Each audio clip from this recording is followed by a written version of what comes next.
The 2023 Formula One season is turning out to be one of records broken for Red Bull Racing and Max Verstappen. Just one opportunity left now for all of their rivals to try and get onto the top step of the podium before the summer break, and it's here at Spa-Francorchamps for the Belgian Grand Prix. This is your weekend warm-up. Welcome to the paddock, folks, with me and her and him, where I am Will, she's Laura, he's Lawrence, and guys, it is great to be back here in Spa with our usual beautiful weather here in the Ardennes. Just stunning, isn't it it? gorgeous? Well, it's great to have you back as well. I hope you enjoyed every second at home, but brilliant to have you here for the final race before the summer break. And it is raining, and it has not stopped raining all day. A lovely welcome back for you as well, mate, from honeymoon. Thanks. I had a great time. But it's nice to be back in Spa, even if it's raining, because the weather makes this race track, I think, and this race weekend, and it looks like it's set in, doesn't it, for the rest of the weekend? Yeah, it certainly does. It's going to be quite the weekend. Of course, a sprint weekend here for the last race before the summer break. But before we get into all of that, Laura, as always, we do need to look back over the Hungarian Grand Prix, because neither Lawrence nor I were there. In fact, neither Lawrence nor I actually watched it. We watched the highlights, so we didn't watch it live. Don't admit that. But normally I'm in this position and I get to just sort of laugh quietly to myself while someone else, i.e. Lawrence, struggles so catch us up, with it. Laura. We've been waiting for this. I'm catch nervous. us up on what we missed. I'm ready. Let's do this. Do it. Let's do this. Here we go. The Hungarian Grand Prix. After a thrilling qualifying session, Lewis Hamilton was on pole for the first time in 595 days. Max Verstappen alongside him on the front row. On the dirty side of the grid, McLaren second row, but it was Max Verstappen who got the better of Lewis Hamilton off the start. Oscar Piastri jumping up. Nightmare for Zhou from P5. Couldn't get off the start, straight into the back of Daniel Ricciardo, back on the grid, skittled the Alpines. That is Esteban Ocon's car. His seat was snapped in half. Sergio Perez and George Russell both out of position in P9 and P18 respectively. Started on hards, alternate strategy working for them, had a great charge through the field, battles with each other. Sergio Perez, great battle with Oscar Piastri. Piastri defended as hard as he could, and you can see that they took it toe-to-toe. Oscar Piastri dipping a wheel on the grass and actually going over that curb, causing some floor damage as well, which kind of put an end to some of the race pace he was having. But a spin for Logan Sargent, the rookie in the final laps, that caused him a DNF. Max Verstappen, though, taking the win, his 44th career win, 7th consecutive. Red Bull's 12th, Lando Norris P2 for a second consecutive weekend. Sergio P3. Phenomenal. That's good. Well done, mate. Thank you very much indeed. Yeah, it was it was an entertaining race. I think qualifying set it up to be perhaps a thriller. It had all the ingredients, didn't it? But look, we're in a period of Red Bull domination, and besides that battle for P1, which Max Verstappen is very much making his own at the moment, actually what we're seeing is plenty of intrigue about P2 and race pace and tyre strategy and degradation, and I quite enjoyed it. I love the quali format. Yes, I don't know I about you, Lawrence, but watching from home, I really, really enjoyed it. Yeah, I think it really benefited. The track helped. I think Hungary's a great track to try that format out. But I think some teams, they just didn't practice on the hard tyre. That put them on the back foot in Q1 when ordinarily they'd be really strong. And that kind of added jeopardy all the way through. I think qualifying, when you've got the cars out on track lapping all the time because you have to be out there to have a chance to progress, is the solution. I think that's great. I'd love to see more of it. I loved it. Of course, a very different format this weekend. We're not back to the normal weekend format. It's a sprint weekend format here at Spa, which is, of course, one of Formula One's founding circuits. Was on the original calendar back in 1950. The organisers today have actually organised for 1,000 kids and young adults from disadvantaged backgrounds to come, experience the track, experience what Formula One, the pit lane is all about. So that's been great to see here. Of course, folks, you can get in touch with the show with any questions that you might have using the hashtag F1Live. And I think that brings us around to talking about Red Bull Racing, because a record, 12 consecutive victories, the most in Formula One history. There's 11 set by McLaren way back in the 1980s. It doesn't feel like that long ago. I remember them setting that record. It is the most phenomenal run of form for them, for Max Verstappen, who moves into second place in the all-time list of consecutive individual race victories as well. Can anyone stop them here this weekend, Laura? I don't think so. I was looking at the results from last year. They were P1 and P2 by some 20 seconds over, the rest of the field. I think it was actually 73 seconds over P5. That was Fernando Alonso. That was the gap last year with last year's car. This year's car so far absolutely bulletproof, and I don't really see anybody closing the gap to Red Bull obviously be that Max Verstappen, who is in just sublime form at the moment, or indeed if Sergio Perez can sort out that qualifying form, we may see him up there as well. I saw a stat that he'd gained 40 places over the last 5 races, I think. And while that's a brilliant stat on one hand and shows that the recovery drives he can put in, the race pace the Red Bull has, you have to argue, while Red Bull have 12 consecutive wins now, Max Verstappen has 7 and they've won every race this season, he shouldn't necessarily be in a car that has to make those kind of recovery drives. This is it, isn't it, Lawrence? Position gain for Sergio Perez should be 0 across the board, if we're being honest. Well, yeah, because you should be starting on pole of the front row and obviously just delivering from that and not having to make up on a Sunday afternoon. He's given himself so much work to do. You can see the pressure on him at the start of the weekend. He's under pressure through that Friday practice. He's making mistakes early on in the weekend, and I think that just shows how he knows he's got to prove that he's got what it takes to fulfill this contract that he's got to the end of next year at Red Bull and keep people like Daniel Ricciardo, who might impress at AlphaTauri, at bay. He says, Sergio Perez says 90% of drivers would sink when pitched against Max Verstappen. Who's in that 10% that wouldn't? Oh, that's a good question. Critically, is Daniel Ricciardo in that 10% that wouldn't? He'll be hoping so. I think the confidence that he's taken from that really strong weekend out in Hungary, where he hit the ground running, he was strong throughout that, aside from that incident with Joe hitting him, 13th in that race with a slightly damaged car, putting him at the back. He was right at the back of the field, and he hasn't made a single mistake, and he's coming to another track that he knows very well. That car is difficult to drive. I think internally, they know it's a difficult one. But if he's outperforming Yuki, I think Daniel could be in that 10%, or, if Checo's right and 10%, I think Daniel could be good enough to get that Red Bull seat back. It's a huge conversation, isn't it? And probably not for now, because we could just do an entire hour talking about Daniel, Max, the relationship, the efforts to replace him at Red Bull Racing, and the fact that nobody has quite lived up to those expectations as Max Verstappen's teammate. You spoke to Max, I know, earlier today. Why don't we hear from our current World Championship leader? Hey Max, so dominant here last year. You excited about this track and with a car that's been performing so well around? Yeah, of course it looks a bit different to last year, where now it looks a bit more rainy, a bit colder. Sprint weekend as well, so it's a lot more hectic, I guess. A lot more pressure on everyone within the team as well, including the drivers. So, a lot of things to get right first before thinking about a good result. How good is it to drive this car at the minute, the RB19? And how good is it? How good is this car? Yeah, I think it's nice. It's well balanced. Of course, you're sometimes a bit more hit and miss still. Like for example, qualifying in Hungary, we didn't get it right, but then eventually actually worked out really well for the race. But yeah, it's unbelievable. To be working with everyone, and that they give you such a good car. This is like. From all the years before where you are really pushing to try and get to the top, and now you are at the top and you can keep that momentum going is really rewarding. And also, winning so many races in a row as a team, we're on a good place, but now it's all about, of course, trying to stay there. Great stuff. Good luck. Thanks. So that record, I'm just going to throw some stats in quickly. Oh, that's what you were doing in your notepad earlier. Yeah, no, so obviously they've set 12 race wins in a row, which is or maybe isn't a record, because Ferrari did 14 consecutive Grand Prix victories in a row throughout the 1952 and 1953 season. The anomaly with that, though, is that the Indy 500 was around at the World Championship back then, and they didn't win that in 52 or 53. That was Ruttman and Bill Vukovic in 52 and 53. So, although they didn't win 14 consecutive rounds of the World Championship, they did win 14 consecutive Grand Prix. But Ascari entered the Indy 500 in 52, so theoretically you could say 13 in a row. They definitely won 13 in a row with the same car, which is what Red Bull have got, is 11 in a row with the same car. I'm not sure how else to respond, No, to I be don't know where we honest. go with this. I'm just saying They also the haven't stats. done the 12 in one season just yet. No, because either. McLaren's McLaren 11 did. was in one Exactly. season. So 12 would be this weekend to do it in one season. Right. Okay. And let's be honest, they're just going to win everything this year anyway, and then they'll just have all of the records. And I it'll don't. Oh, we'll Do see. You never know. Do you think they will win every race this I season? think they certainly can. I think at the moment it is shaping up that way. Like I say, the car is bulletproof.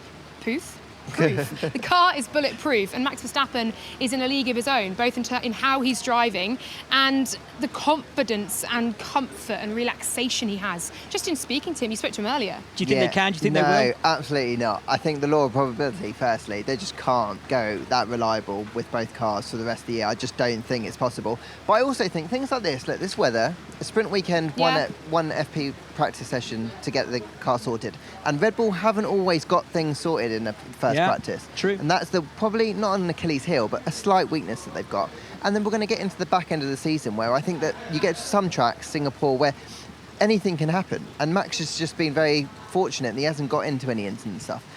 No, it can't. Surely. No, it's never been done. In Formula One history, it has never been done. The perfect season. Just for that alone, part of me kind of wants it to hopes that they might. It would be incredible. We've never seen it. Or they do the entire season, we get to Abu Dhabi and Lewis wins it. Karma. Right. Ferrari. We need to move away from Red Bull. Ferrari have made a big change today, Lawrence, and we weren't expecting it right now. We knew it was coming at some point, but we weren't expecting it to be right now and today. Yeah, so Red Bull have been trying to, AlphaTauri and Ferrari have been working to try and get Laurent Mekies out of that position as sporting director at Ferrari for quite some weeks now, because he's going to take over the team principal role at AlphaTauri. They decided or announced today that has now happened, because incredibly, Laurent's been working at Ferrari through this garden and leave period almost. They kept him on, and often when guys decide to leave or girls decide to leave, they put them on garden leave so they can't take any secrets away, but he stayed in that job. And they've gone to promote Diego Iverno into that role. He's been at the team for 20 odd years. So they're going to kind of go with experience, kind of slot in to try and keep things a bit stable.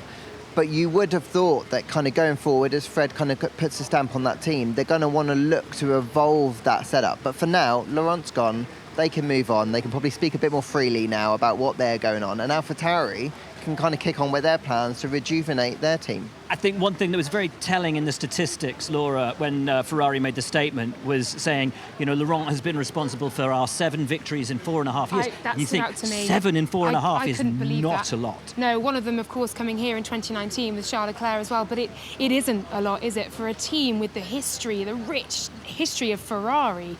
7 victories in 4.5 years really isn't much at all. Yes, they've been driving through the dominance of Mercedes and then, of course, Red Bull. But you felt at the start of last season that was kind of Ferrari's time. Yeah. Both drivers saying, we both want to win, we both want to top both standings. Yeah.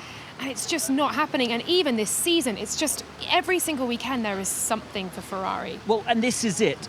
They have had, on a number of occasions this year, Lawrence the second fastest car. Yep. Fred Vasseur still thinks they can finish second in the championship. But again, we're seeing odd strategic decisions last time out in Hungary. Carlos on the softer tyre, not told to pass Charles, theoretically completely undoing all of that hard work that he put in the early laps. Charles getting angry over the radio. He says there's a radio issue. Again, it's Ferrari. Should they be having radio issues? Well. Yes, slow pit stops. 9 seconds for Charles. How are they going to finish second in the Constructors' Championship? I don't know, is the honest answer. It's too difficult. You've got McLaren resurgent, you've got Mercedes kind of sorting themselves out as well.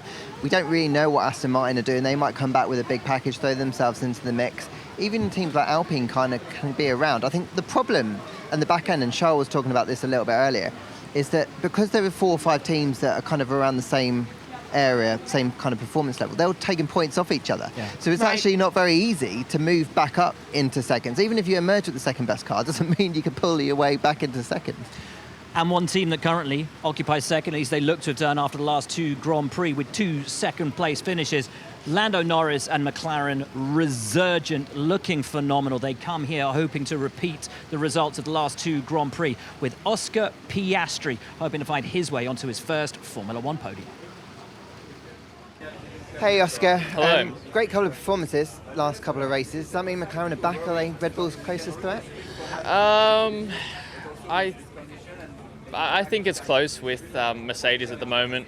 I think in Silverstone, I would agree that we were Red Bull's biggest threat.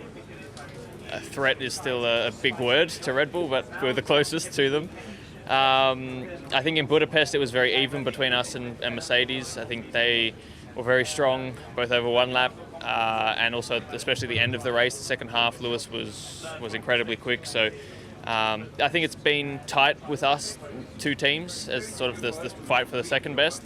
We'll see if Ferrari and Aston are also back in the fight. They're, even if they're a little bit slower than us in the last couple of weekends, they've still been very close, and it doesn't take much to get back there. So, we'll see who we're fighting, but hopefully it's someone at the front.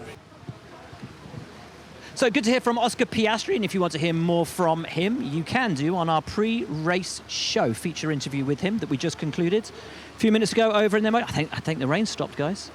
Don't drink. It hasn't. Well, I can very clearly see it still coming down. This chap walking in here has an umbrella up. I mean, it's wishful thinking. I like it. Anyway, we're running over. McLaren, are they the second fastest team in Formula One, Lawrence? And if they are, how have they got there from a car which at the start of the season was nowhere? And they said was nowhere. They didn't expect it to be up and running and really where they wanted it to be until mid-season. We are at mid-season. Is this the car that they always intended to launch at the start of the season? And how much of that is down to what James Key put in place back then? And how much of that is down to the new team that they put in place since his departure? I mean, there are lots of questions there, Will. So I don't know where to start. No, I think with McLaren, I think the first thing to say is, yes, the car that they had at the start of the season was not the car that they wanted to start it with. They changed development direction. They knew that it would be several races in before they got the real car in. Do I think that James Key had an effect on it? Of course they did, because in Formula One, you're planning months and months and months and months ahead. And a lot of what he would have put in would have had an effect coming in now. I think the technical structure that they restructured that they had will help maybe get the best out of it now, so maybe they might be getting more out of it much quicker. But I think if you ask the team publicly, they'll want to play this down. They'll look, we've only done 2 races, but talk to them privately, and they do think they've got a really good package underneath them. And not just that they've got the best out of it already, that there's plenty more to come. And I think that is significant. If they feel like they can get more out of this package after only 2 races of running it, because we've seen in modern day Formula One, you need a few races to really get the best out of it. The fact that they've got more to come there, and they've got another massive package after the summer break, I genuinely do think McLaren have suddenly hauled themselves into not just second best, but Red Bull's genuine rival. Well, and Max Verstappen was saying in Hungary, and I know obviously because you were there reporting on it, that the car was so good through turn 4. He thinks it will be exceptional here, the McLaren, through Pouhon in the downhill section, that it could be a real force this weekend. Are McLaren now the team most likely to take that victory away from Red Bull at a certain point this season? I think looking at the McLaren so far, they were good in Austria, they were great in Silverstone, they were great in Hungary. Okay, 3 different tracks with different characteristics. So it's not track specific. This car is genuinely operating in a very good window. The package is working on high, low, medium downforce, high, low speed corners as well. Red Bull's wind tunnel testing is obviously now being reduced. They're already turning their attention to 2024. McLaren, by virtue of finishing lower down last year, have more, 38 runs a month. And so suddenly you're looking at McLaren being able to take a jump up. Red Bull, relatively, less wind tunnel time, and ultimately you're already turning attention to next year, yes, because they have such a sizable advantage in both standings. But we could see that gap change. And as we said, we then might see them prove beatable in a race coming soon. I mean, Singapore was mentioned. That's certainly one where anything can happen. Oh, yeah. But I do expect McLaren to be very, very good here as well. So McLaren, we think, might have the second fastest car. Ferrari think they've got the second fastest car. Toto Wolff thinks Mercedes have the second fastest car. Lawrence, Aston Martin used to. Do Mercedes have the second fastest car? Honestly, I think at some circuits they probably do have the second fastest car, but it's just changing from one weekend to another. Another thing I asked Charles was like, can you predict the pecking order? It was like, no one actually has a clue, do they, frankly, where everyone stands. And that is the beauty, I think, of Formula One at the minute. I know Red Bull are out front and I know they're dominant, but we're going to each weekend and we don't know who's going to be in the mix. And I think that's great. That's great. I think it's one of the closest seasons that I've witnessed in a long, long time, certainly. To, as you say, to turn up at any particular weekend. We started off the season, it was Aston Martin were there, and then Mercedes were coming, Ferrari were up there, now McLaren are up there, Alpine have had a couple of little moments, Williams have had opportunities where they've been right up in the mix, Alfa Romeo had 2 cars in the top 10 last time out. F1 Fantasy, by the way, have fun making your team this weekend. If it wasn't for Red Bull, and actually, not even both Red Bulls, stick Checo in the mix as well, because he's up and down like a yo-yo too. You take Max out of the equation, and Max, I think, is possibly one of those singular moments of a generation, like a Clark with a Lotus, a Senna with a McLaren, Michael with a Ferrari, Lewis with a Mercedes. Max in that Red Bull is something very, very special. Take him out of the mix. It's one of the most competitive seasons I've ever seen. Yeah, It's incredible. It is amazing, and that's what I mean. When you come into a race weekend, we don't know who is going to sit P2. We don't know how it's going to stack up. I'm expecting Williams to go really well here as well. I think they'll, Q3 will be the minimum aim for Williams. Points minimum aim. Sam Collins last time out was talking about a pole and a podium for Williams, but that's Sam Collins, and that's why we love him. But you know what I mean. Williams are up there. Alfa Romeo are up there. We don't know what to expect from best of the rest, I suppose, weekend in, weekend out, and that makes it very exciting. Lewis Hamilton, contract. Toto's been saying since the start of the season, we've just got to, dot the I's and cross the T's and we're there. But they're not yet. They're not there yet. Look, this kind of happened last time, didn't it? And we waited all the way up until February, was it, just before the season, before they actually put pen to paper, and we didn't know going into the year he was supposed to be racing that he was going to be in the car. Honestly, I think it's just not moving on. I reckon they go weeks where they probably just don't even talk about it, and then they come back and then they pick up on the details that are real sticking points, and then they leave it. I don't honestly think that they're thinking each day and talking about it each day what's going on. So that's why I don't think either of them are that stressed about it. I think it is going to happen. It's just a case of when. And it's just more exciting for us to be talking about it, to find out when it's actually going to happen. But I think it's just a matter of time, and they seem really, really relaxed about it. Good stuff. George Russell, why don't we hear from Lewis Hamilton's teammate right now? A track, of course, where he scored his first ever Formula One podium. Well, George, it was a brilliant recovery drive last time out up to P6, but I'd imagine you probably didn't quite want to have to do that, given a tricky qualifying. How are you looking forward to this weekend, obviously with limited setup time in practice for the sprint weekend? It's always an interesting one, these sprint races. You hope that you hit the ground running in practice, but there's no guarantees, and especially with this weather we've got at the moment, it's going to be really up in the air. Tyres might be a limitation if we run out of tyres, because I think we've only got 6 sets of intermediate tyres, and to try and hold you through a practice session, 2 qualifying sessions, potentially a sprint race, it's going to be tricky, but part of the fun, and we'll be doing our best either way. In the constructor standings at the moment, Mercedes are P2. We'll just let Nico Hülkenberg come through. Ken's just... Ken Hülkenberg come through. Mercedes P2 at the moment in the constructor standings. Do you believe you'll be second placed car around here? Where do you think the fight is for this weekend? Yeah, I think we've got a good chance. It looks really close with us and McLaren at the moment. I think, to be honest, we actually have more pace than they did at the weekend. We had a bit of a problem with the engine cooling, which probably set us back quite a large amount. So if it wasn't for that, I think Lewis would have gone through to P2. I probably would have got up to P5. So the car's performing well, but every single weekend it seems to be a new team on the block doing a good job. Great stuff. Thanks, George. Good luck this weekend. I'll let these guys go in, and I'll go here. And what are your expectations here in terms of where you sit in that pecking order, looking at the weather over the weekend and indeed a sprint format as well with limited running in practice? It's going to be a challenging weekend, no doubt. I think we will love to have few dry sessions, free practice sessions to test few things in the car and get some answers. We will not have that. We don't have free practice. We don't have dry sessions. So we will go into the race with some unknowns, I think, like everybody. And it's going to be an interesting weekend. Hopefully good points in the table for us, and we go into the summer break with good feeling. Thank you very much. Now, Laura, earlier we were talking about development time, particularly that for Red Bull, and how McLaren have got more time to develop. Aston Martin, from last year to this, should have had the most development time from those smaller teams. It looks like they've not used it as well as they could have done, and certainly words out of Mike Crack today seemingly summing that up as well.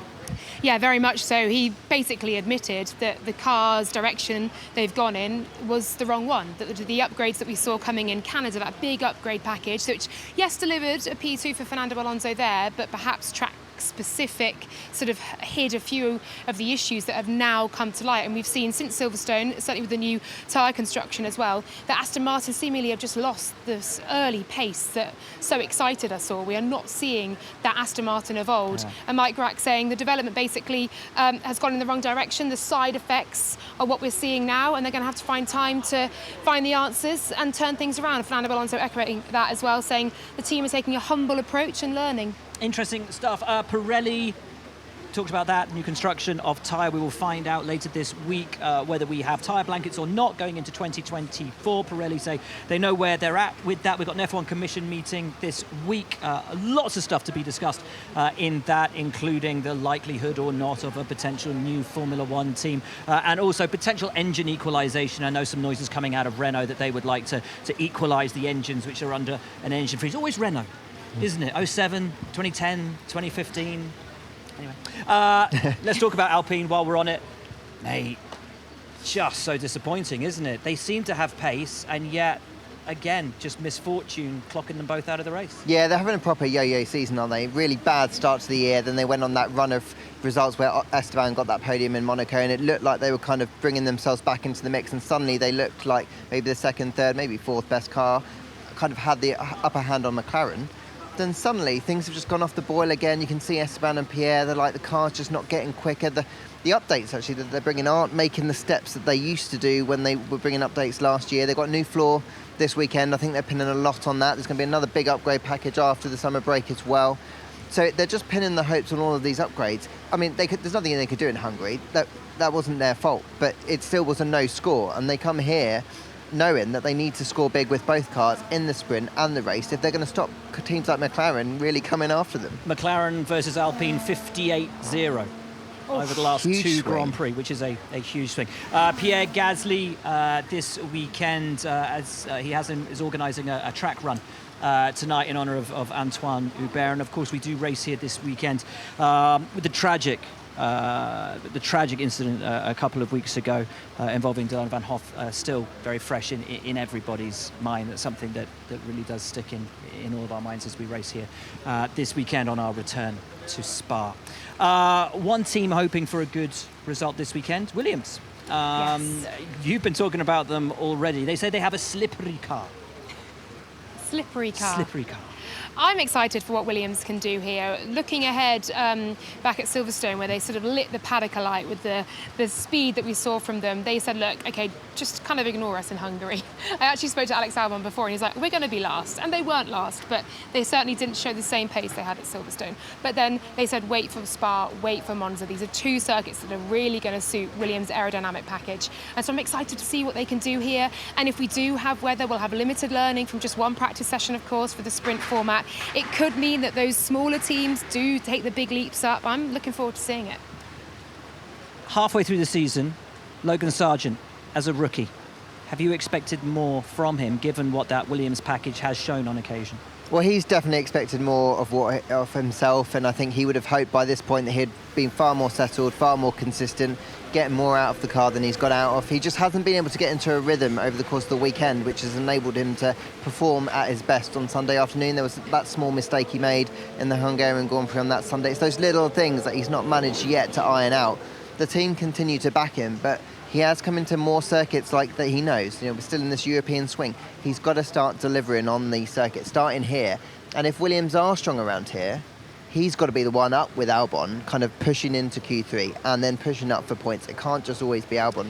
And as a sprint weekend, we naturally assume that it will go well for Nico Hülkenberg, who last time out, P4 finished P6 in Austria. A great run from him. Brilliant in qualifying. Williams and Haas tied on points in the Constructors' Championship. This is a weekend where he's got to try and get that result in for the team on that shorter race, because we know in the Grand Prix itself, Haas just falls to nothing. Gene Haas apparently here this weekend trying to get Nico to confirm for next year. Great stuff, yeah, and I think Nico very much wanting to confirm as well with that bleach blonde hair and the media attention around Hülkenberg. And he was in quite cheeky, fun form actually when I interviewed him earlier in the pen, sort of saying to me that they are expecting a difficult weekend here at Spa with the format, with the weather, with the sprint race, but one in which they know that they can get stuck into. He also mentioned, and Pietro Fittipaldi on our post-race show last time out said, the race pace, them falling off the race pace that we're seeing was actually less in Hungary. It seemingly was a bit better. And Nico agreed to an extent, but he still says they're still some 20 seconds off P10. Oof. And that's a long way off where they want to be. And he said, you know, there's a long road to come in terms of really nailing that and making sure that they get up there and get amongst it, because he gives them the best possible chance on a Saturday. They've got to translate that to points on a Sunday. Time to discuss the Alphas. Alfa Romeo, both cars top 10 quali. Need the car in the points come the conclusion of the race, and it was all undone. Lap one. I'm looking at you, but I'm going to ask Laura because she was there. Sorry. Mate.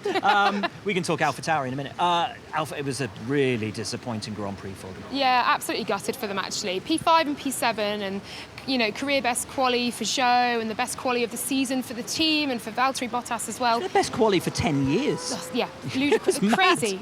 And then it all just came undone. And I spoke to Zhou today and he said, I'm actually still really gutted by it because it showed so much promise. I spoke to him in the drivers' parade before and he was really up for it, and Charles was joking about overtaking him and he was sort of giving it back some. You know, he was up there and amongst it at the spiky end of the grid, and then he just simply, an issue on the line, he had no torque, couldn't go anywhere, and then suddenly obviously overcompensates straight into the back of Daniel, and it all just went to nothing from there for both cars. And I think that's hard for Alfa Romeo in a season in which they are not getting anything back on Sundays or even Saturdays, you know. And seemingly they're kind of anonymous. We almost forget about them on race weekends, and we certainly didn't last weekend. So I'm really hoping they can do something here, but Zhou very much admitting it's not going to be easy on this track for that package. And one of the people he went into was, of course, Daniel Ricciardo. Lawrence, you spoke to Daniel before he made his comeback weekend in Hungary. How impressed were you with how he approached that weekend, and also how he approached the Grand Prix, taking the decision to take an alternate strategy, stick the mediums on, get out there, get comfy with the car, ultimately qualified 13th, finished 13th, but that doesn't tell the full story of what his Grand Prix was. No, funnily enough, I was chatting to him about actually that move to put him on the mediums on lap 29 and then run to the end this morning. He was joking, wow, they gave me a hard task, didn't they, to make those last as well. But he's in such a good mood. Just doing a photo shoot earlier in the Red Bull AlphaTauri motorhome. He's super happy with the way that he attacked that weekend and was on the money from the beginning. I think it really helped that he had that buzz from that Pirelli tyre test at Red Bull, so he's on a high. He didn't have much time in between to get to Hungary to kind of come down. He went in, the team know him really well, he knows the team really well, kind of got comfortable with his new surroundings, then made the most of it on Sunday. He's good on tyres, he's always been good on tyres. He made the most of it there on the Sunday afternoon. The fact that he outperformed Yuki, look, Yuki still had a bad, I think strategy didn't kind of play into his hands. But look, the results on paper were so good for Daniel, and he just wanted that to boost his confidence. And coming here, I'm excited to see what he can do. And I did hear a comment out of him earlier today where he said he is never going to go back to the place where he was at McLaren, where he was taking himself apart to try to figure out where it was going wrong. He's never going to question himself like that again, never pull himself to pieces to try and get to just completely chill himself out and just get down to doing what he does. We can actually hear from him now, though, talking in the pen earlier. Daniel, sorry I missed your big weekend out in Hungary and your return to Formula 1. But it looked like a great one. It looked like you really hit the ground running. Does it feel now coming to Spa, you've got that weekend out the way and almost you've shaken all that rust off? I've certainly, I shook some of it off, but I think this weekend's another challenge with firstly the weather, but then the sprint format. So, yeah, there won't be much messing around, and then we're straight into business, obviously from tomorrow afternoon. So, obviously the thought of that's exciting, but I know that I'll have to be on it from the start. But in saying that, same for everyone. Just learning the car in these conditions. I think that's FP1, try and just log a few laps and be comfortable coming into quali. But it's good. It was a good weekend. You had good reason to miss it, so congratulations. Thanks. And we're all good, mate. It was what a fest, was fun. Great to hear from Daniel Ricciardo, and you're right, he just looks like a complete, I'm not going to say a different driver, back to the old driver, the Daniel that we used to know back in the day. Right, that is almost it for this show. This is going to be a massive weekend, of course, here in Spa, a sprint weekend, so just the one practice session, straight into qualifying for the Grand Prix, then your sprint Saturday, then the Grand Prix on Sunday. But F1 Academy is also racing this weekend in France at Le Castellet, and news breaking this weekend that as of next year, there will be 10 seats within F1 Academy, which will be backed by each one of the F1 teams. Their liveries will be on the cars. The girls racing in the Academy will have F1 backing. Laura, massive news for F1 Academy. Yeah, huge news for F1 Academy going in. I mean, we already knew they were going to be part of F1 weekends, and that in itself is a step ahead. That's a really, Optics-wise, it looks brilliant. Suddenly they're involved. They're part of this whole atmosphere. We can see them racing. We can talk about them racing. When they're sort of further away, they feel a little bit out of it. But now we're bringing them right into the fold. But equally, for them to be part of Formula One teams as well, the learning, the potential that they have there to truly learn to become the very best racers they can be, that's massive. It also opens pathways as well into those teams, into those academies. So I think it's a brilliant step for F1 Academy. It's a great step for Susie Wolff, and I just want to see it kind of come to fruition on the ground. You know, there's a lot of talk right now, and you want to see it, how it works out for next season. But yeah, it's exciting times for F1 Academy, and indeed for those 10 drivers who are going to be nominated by these 10 F1 teams. The support's great. I know that was one of Susie's main wishes, and one of the very first things she did in Bahrain, very first race of the season, was went around all the teams, got their support, made sure that she'd have them all on board. Because as you say, yes, the optics are great, but it's about so much more than just how it looks. It's They've about got to learn exactly the basics and the basics of being a racer, the tools, Right, guys. Talking about tools, this is the part at which we make ourselves look incredibly silly with our prediction no idea where that was going. for the weekend. Guys, what are you predicting? I'm going to go bold with my prediction. I am going to say a Max Verstappen win. My goodness, Laura. Sorry, the rest of it is bold, sorry. Max Verstappen win. Lando Norris P2. Okay. Alex Albon P3. Whoa, wow. That is right. That's huge. right, guys. That's huge. I'm going Lando Norris win. Oh. Yeah, I think he's going to do it. I think it's going to be a McLaren 1-2, Lando Norris, Oscar Piastri, Checo Perez third, and Albon in top 5. What happens to Max? Don't know. We'll have to wait and see. Okay. I've said Fernando win all season. Come on, bring it back. Come on, no. Surely not. No, because I feel like I'm jinxing him. I think the car might be jinxing him at this point, fair. to be honest. Max, Checo, Lewis. Right, that's it. Thanks, guys. Thank you. That has been your weekend warm-up. Here is where you can catch everything for the rest of the weekend from here at Spa-Francorchamps. Practice, the only practice. It says practice one. It's the only one you're getting. 1:30 tomorrow. Pre-quali show coming your way at 4:30 with qualifying itself for the Grand Prix at 5 p.m. local time, immediately followed by your post-quali show. Then on Saturday, the sprint shootout at midday. Your pre-sprint show at 10 to 4, and the sprint itself coming along at 4:30, immediately followed by your post-sprint show. Then Grand Prix Sunday itself, your pre-race show coming along at 2 p.m. local time, the race at 3, the post-race show coming up immediately after the podium. A busy weekend then here in Spa, and a last opportunity for the teams here in Formula One to try to beat the unbeatable. Will it be a 13th in a row for Red Bull Racing? Tune in to find out.